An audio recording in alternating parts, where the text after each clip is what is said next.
Hola, en los próximos minutos vamos a ver algunos tópicos generales sobre las demencias. Como concepto general, decimos que un síndrome demencial o la situación clínica se refiere a un deterioro progresivo de las funciones cognitivas previamente adquiridas por el paciente. Dentro de esto entran todos los dominios cognitivos.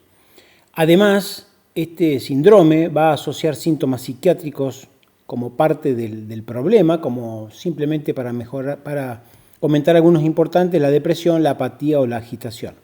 Una vez que el paciente tiene el diagnóstico, en promedio la sobrevida es de 7 a 10 años y por supuesto que es un problema médico-social por el impacto que tiene en lo económico del paciente, de la familia, en el impacto afectivo familiar, en la salud pública, en todos los gastos y cuidados que implican situaciones complejas.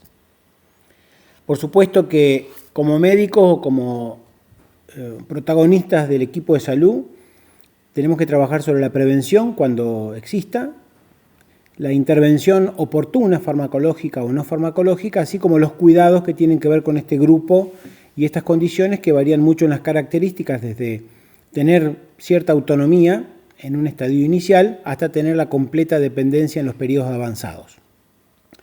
El objetivo va a ser mejorar la calidad de vida y la sobrevida, y para esto tenemos que conocer las complicaciones, el adecuado manejo, reducir los riesgos de estos pacientes, ya sea en caída, en efectos adversos de fármacos, en complicaciones infecciosas, fracturas, etc. Parte del problema es el incremento de la longevidad, en el cual se sabe que en el 2050 se va a triplicar la población con deterioro cognitivo, y eso acarrea un costo, y para lo cual nosotros tenemos que estar preparados para modificar lo modificable. En general, estos síndromes se presentan después de los 65 años, pero no es excluyente, por supuesto. Y por ahora es manejable y no es curable. Y en algunos casos podemos trabajar en la prevención, como son aquellas circunstancias de las demencias multiinfarto cerebral. El concepto de demencia se refiere a privado de mente. Actualmente el uso es de trastorno neurocognitivo mayor o trastorno cognitivo-conductual, en el cual se hace referencia a los dominios cognitivos y a lo psiquiátrico que habíamos mencionado en las primeras diapositivas. La población de mayor incidencia es de más de 75 años y la edad es el principal factor de riesgo, para lo cual uno puede trabajar en algunos conceptos muy rápidamente que vamos a mencionar como la reserva cognitiva. La reserva cognitiva biológicamente es tener un mayor número de conexiones cerebrales, con lo cual uno tiene un mejor rendimiento y nos va a dar ese cerebro sano con mayor conexiones cerebrales que se hacen a lo largo de la vida. Vamos a tener una mayor tolerancia al deterioro. Quien tenga mayores conexiones y se vayan perdiendo va a ser más tolerable a que su función cognitivo-conductual cambie, pero lo va a hacer finalmente, indefectiblemente. Para esto debemos conocer los fenómenos de neuroplasticidad, que es lo que estimula o que desarrolla estas conexiones. Eso va a hacer que el deterioro sea más lento o las manifestaciones patológicas más tardías, por lo cual uno debe estar informado adecuadamente de la promoción de actividades protectoras que tienen que ver con actividad física, actividad intelectual, actividad de tipo laboral y la estabilidad emocional, entre otros factores. Síndrome y enfermedad. Síndrome se refiere a todas las situaciones que se presentan con un cuadro demencial y entre las cuales vamos a tener que hay varias enfermedades que son parte de estos síndromes y bueno, en algunos van a tener algún elemento característico o combinaciones de estos, ¿no? Sin duda el Alzheimer es la más prevalente, en el cual el signo cardinal, lo veremos más adelante, es el trastorno de memoria reciente como rasgo característico y bien descripto.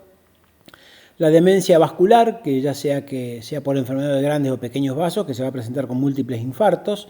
Esta es la única demencia que podemos tener algunas instancias de prevención. Y después otros problemas que veremos en clase más adelante, que es la demencia frontotemporal o la demencia por cuerpos de Lewy, que es el grupo de demencias más prevalente. Trabajar con los factores de riesgo se refiere a que evaluar los factores implica acción. No solo hay que estar informados, sino que dar las pautas para que estos se corrijan. La edad, que no es modificable, ni el sexo, los rasgos genéticos, que uno puede tener algunos marcadores genéticos positivos, pero que no quiere decir que indefectiblemente esos pacientes vayan a ser un síndrome demencial. La apoproteína E4 o los factores vasculares, que son todos datos ante los cuales la mayoría se puede tomar alguna acción. Entonces, cuando vemos el paciente que tiene una consulta cognitivo-conductual, tenemos que ver si realmente tiene una demencia, qué patrón de deterioro tiene, o sea, se refiere a qué esferas son las más afectadas, si esto le da un aspecto específico, si tiene el paciente cambios conductuales tempranos, podemos pensar que estamos ante una demencia frontotemporal o cambio en el lenguaje, pero si tiene más afectada su esfera de memoria reciente, podemos pensar que es un síndrome, una demencia tipo Alzheimer. Bueno, ¿y qué puede causarla? Se refiere a si hay una causa tratable o reversible, ya que muchas enfermedades, lo veremos luego, se pueden presentar como un síndrome demencial. Y no, por mencionar solamente dos, el sobreuso de psicofármacos puede ser una causa, o trastornos endocrinos como el hipotiroidismo. La evaluación cognitiva, hay numerosas, se van a desarrollar durante el dictado de los prácticos, lo pueden discutir con su docente a cargo, simplemente para tener en cuenta que uno puede evaluar varios aspectos: la orientación, la atención, la memoria, el lenguaje, la función ejecutiva, la praxia, área visoespacial, para lo cual hay algunos test de screening, como el Mini Mental o el MoCA, que lo pueden ver ustedes en clase con su docente. Uno, frente al problema de saber si es una demencia o no, uno se plantea algunos diagnósticos diferenciales: si el paciente tiene una afasia, si el paciente está deprimido y por eso tiene esos cambios de conducta, si el paciente tiene algún otro rasgo como ansiedad importante, o si el paciente está con delirio. Son todos elementos que van a hacer que uno evalúe en el contexto general estos pacientes para llegar al diagnóstico final y hacer la intervención que corresponda. Como evaluación de rutina, uno ante la queja cognitiva, uno ve que ahí pongo un panel en el slide que muestra qué es lo básico que uno debería ver, como para hacer un screening rápido de la mayoría de las patologías que son tratables en muchos casos o reversibles, y con lo cual vamos a mejorar este síndrome de deterioro cognitivo-conductual. En esta diapositiva vemos muy rápidamente que hay un grupo de fármacos relativamente limitados, por lo menos son los de mayor difusión, son estos que ponemos ahí, en general son inhibidores de la colinesterasa, y hay otros que actúan a nivel de la monoamino del NMDA, N-metildiaspartato.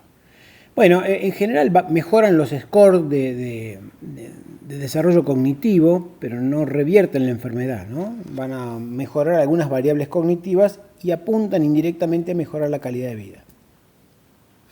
Cuando uno decide un tratamiento, indudablemente hay que evaluar costo-beneficio, porque el inicio del tratamiento no es preventivo.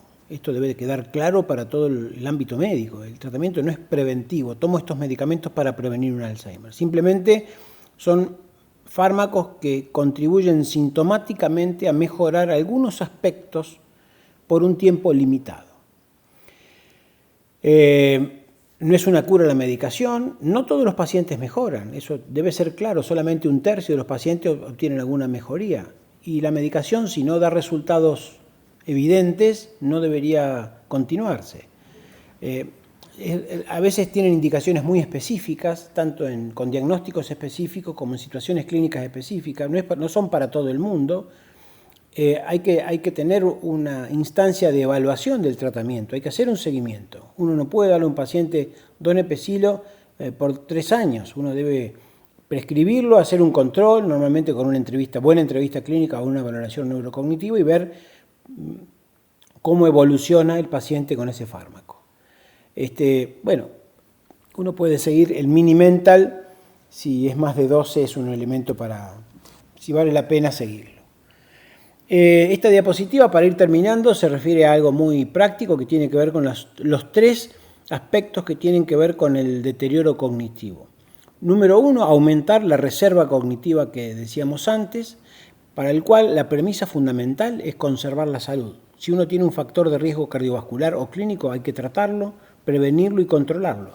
El entrenamiento cognitivo con diversos matices y sus diferentes opciones, y el nivel de educación que contribuye a esa mejora de la reserva cognitiva, así como la interacción social, y tratar algunos otros aspectos como la depresión, que es un factor de riesgo. Esto tiene que ver con la otra esfera que está de color rosa en el slide, que es bajar los factores de riesgo, que es suspender el cigarrillo, controlar la obesidad, tratar la diabetes, hipertensión o el colesterol, junto con el manejo de la depresión, si fuera el caso, y una dieta correcta, que la dieta mediterránea es la ideal como factor preventivo del daño cardio-cerebrovascular. Y finalmente, algunos factores ya biológicos que tienen que ver con la inflamación, en el cual tendrían algún factor el uso de antiinflamatorios, que son tendencias por épocas que se revierten en la literatura y que sería una opción la inflamación como el factor de riesgo predisponente. Y finalmente, para terminar, debemos estar preparados como parte del equipo de salud, en que estos pacientes tienen un montón de manifestaciones en la evolución en el día a día. Y esto tiene que ver que los pacientes cambian y pueden ponerse agresivos, se pueden agitar, pueden estar apáticos, con lo cual dificulta cualquier intervención, pueden tener tendencia a morder, delirio, depresión, alucinaciones, inquietud, pesadilla, insomnio o estar muy alertas. Hoy tenemos que saber que no todo termina en lo farmacológico.